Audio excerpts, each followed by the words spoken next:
Next speaker is Dawit Guta from Addis Ababa University, and I'm very interested to see that he's a lecturer, amongst others, on environmental economics, something that I did at the same university about 20 years ago, so we're in a certain way colleagues. Dawit, let us hear about your presentation called Mitigating Trade-offs and Promoting Synergies in the Water, Energy, Food Security Nexus. The floor is yours. Okay, yes. Thank you very much for inviting me to this presentation. I'm presenting on water, energy, and the food nexus in Ethiopia, promoting synergies and mitigating trade-offs. Basically, I'm working at the Center for Environment of Addis Ababa University. We have programs on water resource and development, on environment and sustainable development. So we introduced this course on WEF Nexus in water program, and I'm teaching that course as well. And my presentation will contain highlights of the context of potentials and risks related to water, energy, food nexus in Ethiopia. And then I will highlight the drivers of nexus in the case of Ethiopia.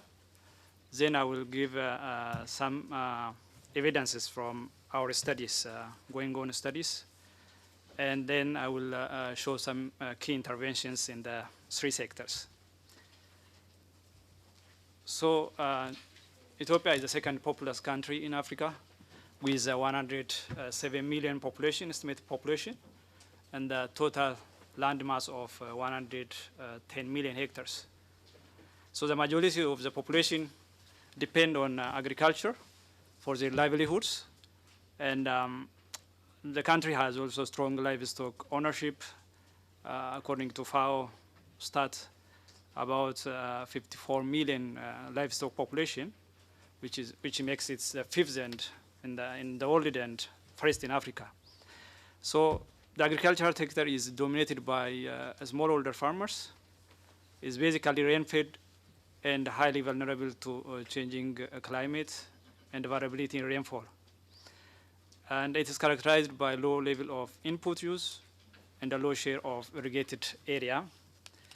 So regarding the water resource, the country has abundant water resource, but it is unevenly distributed.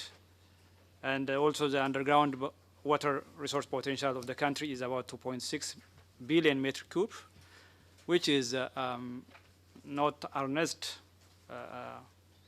to the level that is required. 70 million inhabitants lack electricity, and 87 million population still depend on biomass energy.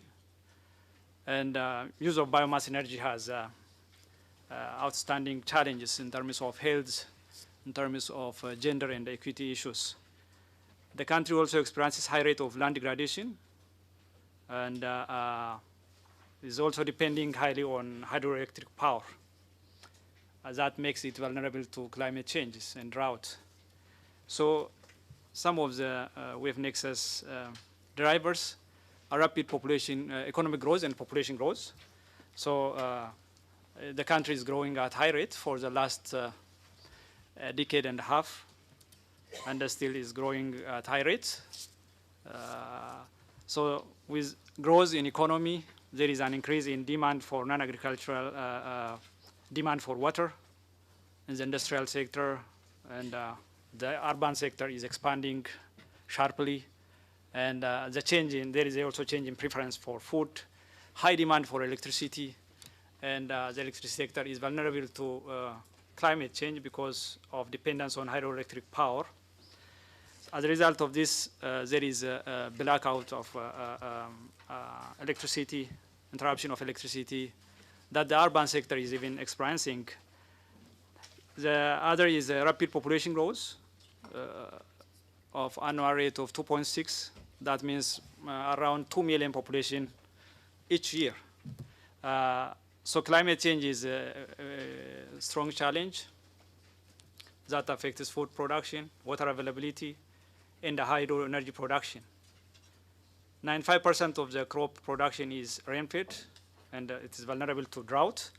83% of electricity generation is from hydropower, which is also vulnerable to drought. So climate change is an outstanding challenge for the country. So I would like to highlight two of the national strategies that how they are focusing on water, energy, and the food nexus elements. We have a National Growth and Transformation Plan, GTP, which the one is ended already, has already ended, and the second phase is now ongoing. So in this GTP Plan 2, from 2016 to 2020, irrigation development is considered as an important tool to stimulate sustainable economic growth and food security and poverty reduction. So the government is giving a strong emphasis to irrigation to create jobs for the youth, as well as to improve food security and reduce poverty. So it also gives emphasis to electricity, improving population with access to electricity, and the development of large-scale hydropower projects, including the Grand Renaissance Dam, you know. Many of these projects are, however, lagging behind and also has implication in terms of cost of construction is because of the rise in price that has implication for cost and finance. The other strategy is climate resilient green growth economy that was introduced in 2011. So this strategy is about sustainable development that creates green economy, about reducing greenhouse gas emission, aims at increasing resilience of the most vulnerable sector, of which water, energy, and food are one. The four pillars of this climate resilient economic growth are improving crop and livestock production practices, which directly is about food security. The second one is about protecting forest and reforestation, which has interaction with all the three WEF nexus. The third one is expanding electricity generation from renewable resources.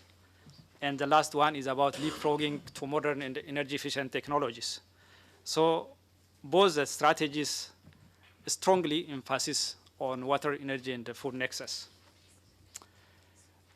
This is a bit all the data about food security, humanitarian assistance. As you can see from the 2013-2017, there was a sharp rise in transitory food insecure and chronic food insecure population. And this problem is even worsened by the recent ongoing conflicts in the country. People are displaced from their home and so on. So the water and energy, water and food issue is a very burning issue. The other is about water resource potential of the country. As you can see, we have 12 rivers, big rivers, and huge irrigation potential and irrigable land area.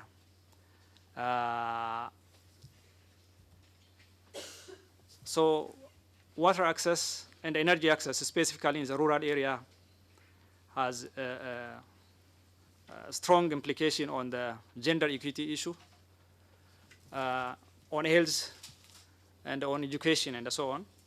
So some of the studies highlighted here show, especially in the rural areas where water is consumed in raw form, that causes disease among the children.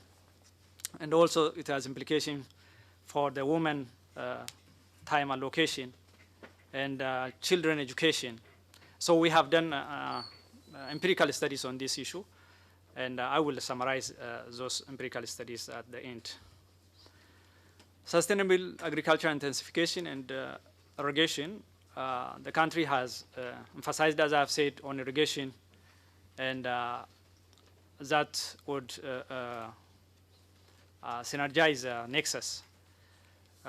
So these are some evidences showing the irrigation and sustainable agricultural intensification in the country. So the energy sector, the country has huge potential in renewable energy resources, almost all type of energy resources, solar, hydro, biomass, and so on. But biomass is overutilized, and that caused deforestation and several natural problems. So that's the summary of energy resources of the country. So there is a need for energy transition from traditional energy sources like biomass to modern energy sources, not only for residential sector, however, also for the agricultural sector. Transformation in agriculture requires transformation in energy as well. So, however, the country's electricity sector is dependent on hydropower, as I've already said. Over 90% of Ethiopia's electricity is generated from hydropower. And the country is also targeting to export electricity to the region, but it's suffering from frequent drought and water shortage. So siltation problem is another issue, that land degradation in the upper stream causes siltation in the reservoirs, loss of reservoir volume. Hydrological variability also costs the country. According to World Bank 2006, 1/3 of the growth of the country is on this loss of hydrological problem. So biogas is another thing that the country is focusing on. We have a national biogas program. The country has huge potential in biogas, and the country is promoting biogas for households, small-scale biogases. The other is technological solution, distribution of energy-efficient technologies, and the promotion of alternative modern energy sources. So, as I've said, I have been engaging in one of the projects on the Eastern Blue Nile. We have conducted studies on household level and decentralized energy at community level, and also at macro level on the Nile countries, Ethiopia, Egypt, and Sudan. So I was part of the micro and decentralized energy team. So I would like to highlight some of the findings from those studies. So at household level, we applied the agricultural household model to analyze household simultaneous production and consumption of food and energy. So in that, we considered allocation of resources, including time, labor, land, and other resources. So the implication of that study, the paper is ongoing. The implication is that there is a competition for female family labor for energy and food production. So as female are engaged in energy collection, then there will be less available time for food production. So that's the trade-off. So our study also shows that agroforestry, tree cultivation, will promote food and energy production. Farmers are growing trees to generate cash income that they can use to purchase food, because most of the lands are also being degraded, is not productive in terms of food production. Then they allocate to abandoned land to tree cultivation. They generate cash from that and spend on food. The other is crop production is positively influenced by sustainable land management, better access to market, and the livestock ownership. So this is household model that the finding of our study. So agroforestry also reduces time required for energy collection, which can be saved for food production, as well as for off-farm work that increases household food security. So synergizing agricultural production through improved access to energy can be catalyzed by improved access to markets, input market, output market, credit market, and also insurance. Adoption of agroforestry practices, livestock ownership, high input use to increase productivity, adoption of sustainable land management practices, investing in agricultural research and extension services. So these are implications of our study. The second paper is on decentralized energy. We used a model for that, and that shows subsidies can accelerate energy transition to more efficient and cleaner energy sources in rural areas of Ethiopia. But when we see rich and poor households, the richer are going to benefit more than the poor. So improving access to non-farm jobs has a substantial poverty reduction impact, but was associated with lower own food production. So what are the key interventions that are needed in the three sectors: water, land, and energy? Agriculture intensification is very important, and that is also requires irrigation, energy, and fertilizer use. From water side, increasing water efficiency and productivity is very critical. Integrated watershed management and development of irrigation scheme, which the government is also targeting to create employment for the youth. Recently, the government announced a large expansion in irrigation to create jobs for the youth. The energy, from energy side, diversifying energy mix to alternative renewable resources and the use of energy efficiency is very important. Particularly the waste to energy initiative in Addis is of its first kind in Africa. National Biogas program, and also the government is investing on solar, wind, geothermal, and so on. From land side, sustainable land management practice is very important to reduce runoffs and increase crop yield. Thank you very much.